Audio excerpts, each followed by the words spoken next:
Hey you guys, this is Erico and I am back again on your computer screens.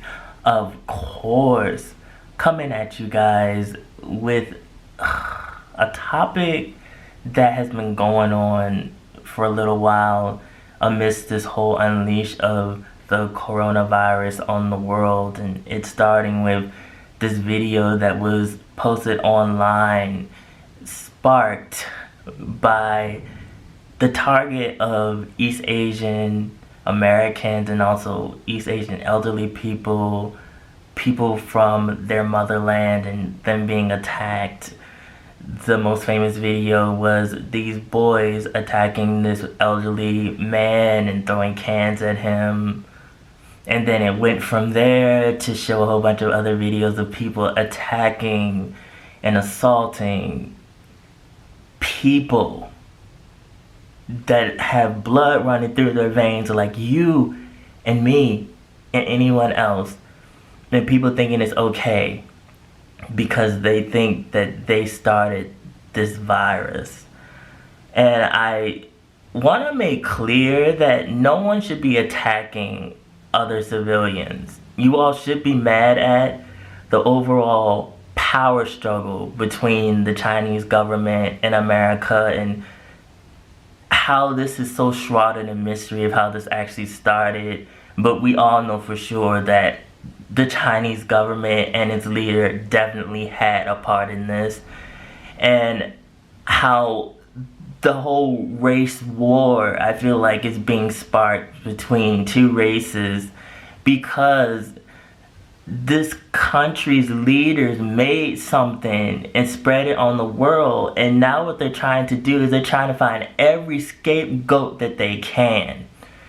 It's gone from, originally it was American soldiers that brought it over.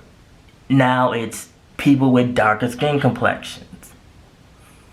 And so we're seeing this, and it's just like, how did it even get to this point?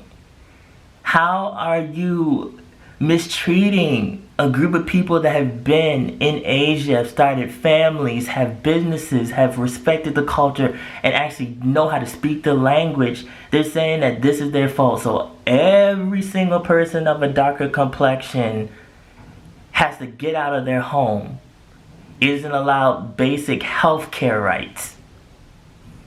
You know, meanwhile, East Asians are struggling over here with being beat up and attacked. I feel like nobody should be attacked. And especially their reasoning for attacking these people is that they started this virus. But then if they supposedly started the virus and they have the virus and you're afraid of them because they're coughing and you moving away from them, don't you think that punching them is also going to cause the virus to spread if they do have it? And if they were the ones that were the catalyst for this whole thing? People didn't use their heads when they started doing this, right? So if these people attacked these poor people and didn't get sick, that means obviously they didn't have it. Also, I'm pretty sure a lot of these people never even been to China, never even been to Asia, period. They're American, probably don't even speak the language. Who looks dumb? Please tell me, who looks dumb and stupid? So there's black people now who do not feel sorry for what was happening to Asians as a collective whole because of the already there tension between the two races.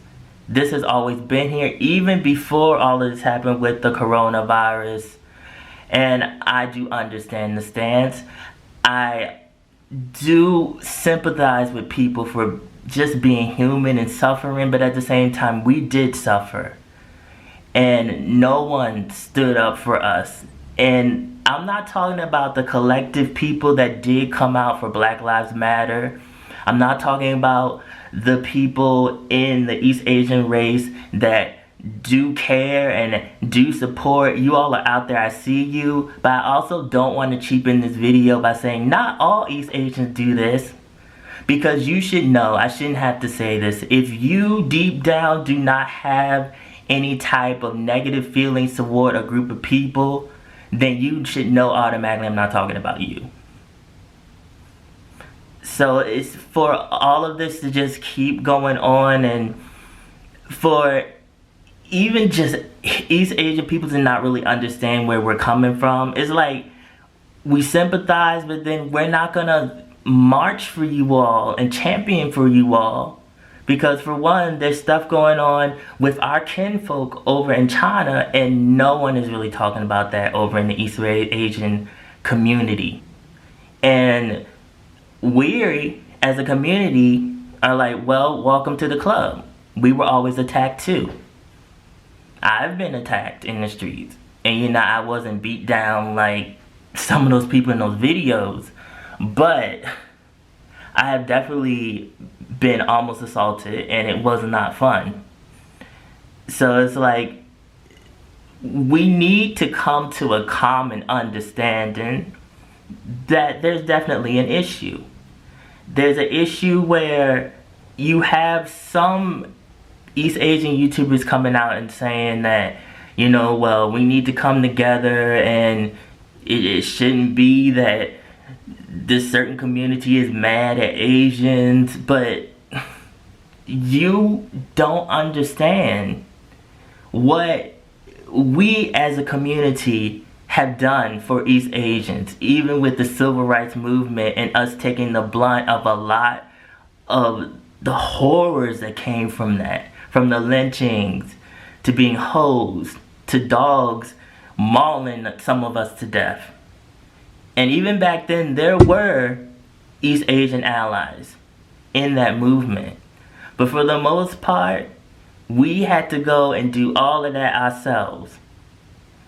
And then, as a result, a lot of Asian Americans benefited from that. I mean, the Immigration and Nationality Act that allowed a lot of East Asians to come over to America to stand on this soil and build businesses, start families. There's one market that was run by this Asian family in a community that I grew up in. The government wanted to shut it down, and black people came out to rally to say not to close this market because it was a part of the community, and they had this bond. So, you know, it does hurt when you hear that people say, well, what has black people done for Asian people? Actually, we've done a lot. Maybe more than what you realize. Not to mention, I see some people are saying that black people do not support Asian people. But the last time I checked, where does most of those Asian people who build restaurants in urban communities and hair stores in urban communities, where does their income and their dollar come from? But we don't support you all. But we're giving you all our money so that you all can have a better life and a nicer house, all the while just completely disregarding all that we actually did and went through, and how us standing up for rights helped everybody. So, you know, this is why a lot of my community is mad and we're saying we're not supporting you all. Because at the end of the day, there's a lot of East Asian people that are not addressing the actual problem of the anti-blackness in their own culture and communities. And until you all address that and say, well, why was there a video of a black guy saying, I hate Asian people? And for the most part, black people are not discriminatory just out of nowhere. A lot of the time, there's something behind it. And you'll find that if you talk to a lot of black people, especially in urban communities, they'll tell you they've had negative run-ins with East Asian people, either in restaurants, nail salons, hair shops, being followed around, being talked about in their own mother tongue. We know that we're being talked about. So, you know, it's like, you can tell. It's like there's something in our community where we're like, they don't respect us. It's like, so why should we respect them and support them? It's like, we've done so much and we continue to fight, and other races continue to benefit from entertainment with hip-hop and R&B and rap and entertainment, fashion and style. We gave that to you all, but still we're considered less than thugs, not educated, not better than a certain other race. So it's to the point where I feel like as our community goes along, we start loving ourselves more. I don't want this to happen, but I think that a lot of my community will start not supporting hair salons, nail salons, hair shops that are owned by East Asians.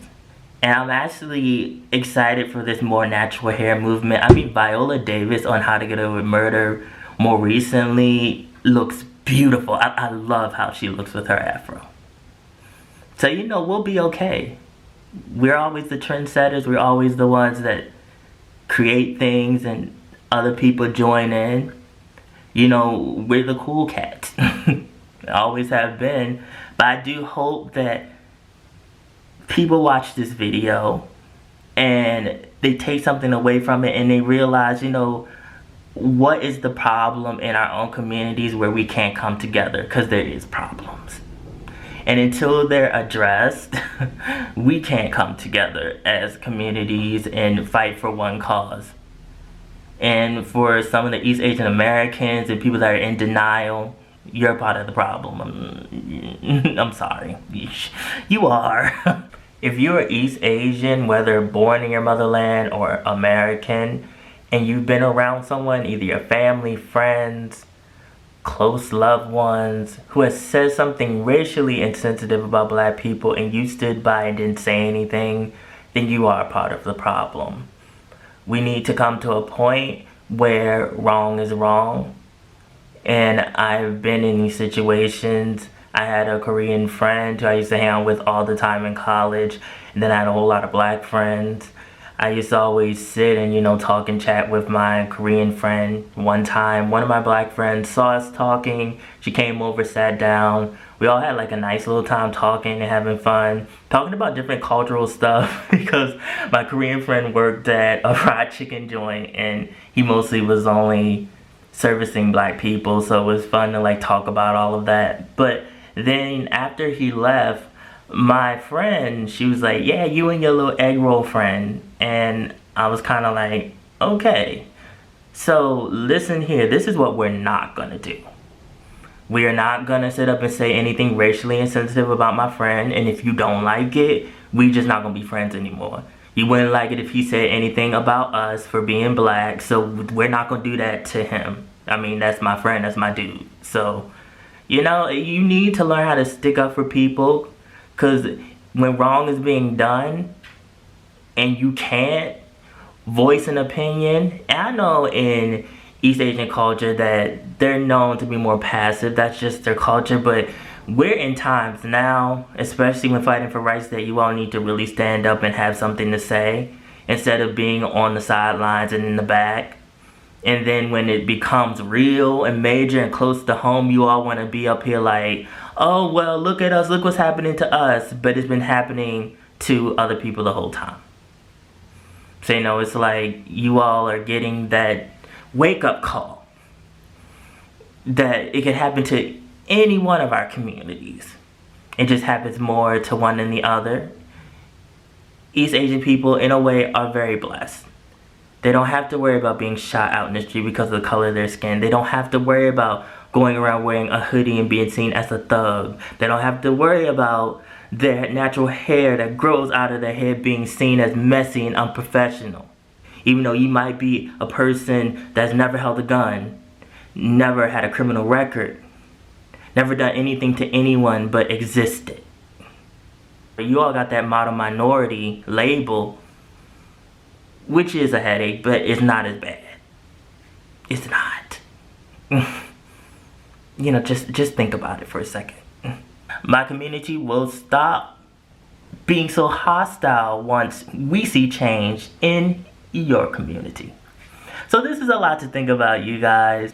So remember, be real, stay real, live in the real. And I will be back.